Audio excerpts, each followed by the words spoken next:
Good morning. I hope everybody had a great Easter. I'm excited about how things went Easter, what a great service we had together, the time together as a church family. And I'm looking forward to the weeks to come as we continue to reflect and think about what Jesus did for us on the cross.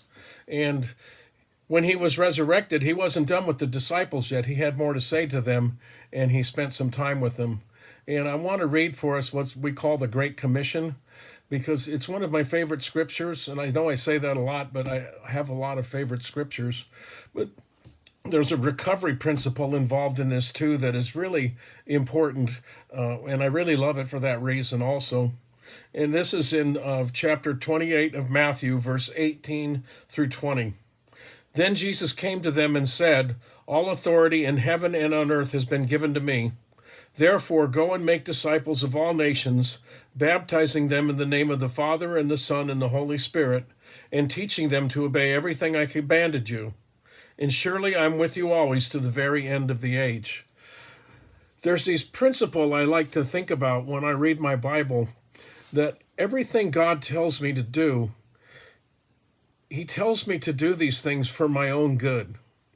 And I really believe that when we witness and we share Christ with other people, that makes our faith grow, and it strengthens us, and it helps us to have a boldness of how we share our stories of our lives and what God's done in our life and how we can be useful to other people. In the 12 Steps of Alcoholics Anonymous, and in Alcoholics Anonymous before the steps were written, it was absolutely critical for one alcoholic to help another alcoholic stay sober one day at a time. The idea of one alcoholic helping another alcoholic stay clean and sober is just a critical part of how we change our lives and never go back to the old life of drugs and alcohol. That giving of myself away to another person and letting them know that they don't have to suffer any longer, that they can be changed, that they don't have to let these things rule their lives anymore. And when I do that, it strengthens my recovery.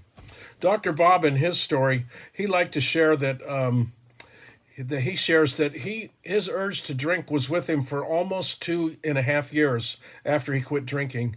And he said the one thing that would make it go away was intensive work with other alcoholics.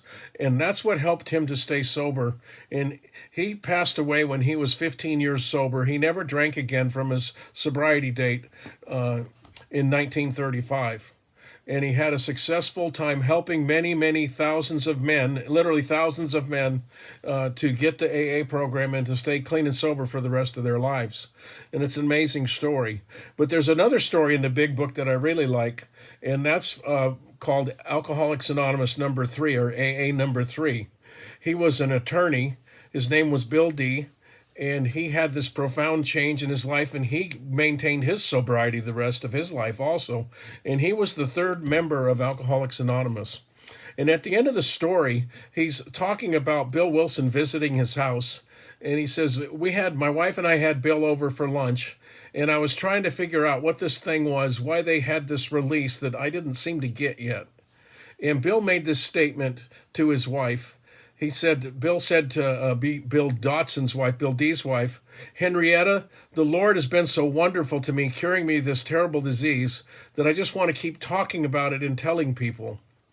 And that became what was called at that time the golden text of Alcoholics Anonymous. That's what Bill D calls it in his story. And he goes on and says, I thought I had the answer.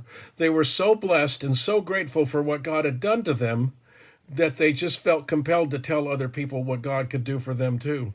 And this is the life we watch the disciples live. They were changed men. When Jesus was arrested and taken away, they ran and hid. Peter denied. They didn't seem like anybody that was going to be changing the world. And one of the most profound things you can say about each of the disciples is that their lives were profoundly changed because of what they witnessed, because of the resurrection, because they knew Jesus was alive and back from the dead. And it changed their lives, and it changed their ability to affect the entire world for Christianity. These 12 nobodies, minus one, we gained Paul a little later, so we did have 12. These 12 nobodies changed the world, and the Roman Empire eventually became a Christian empire.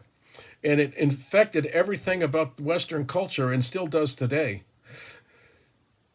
Just from the fact that they watched what happened and it changed their lives.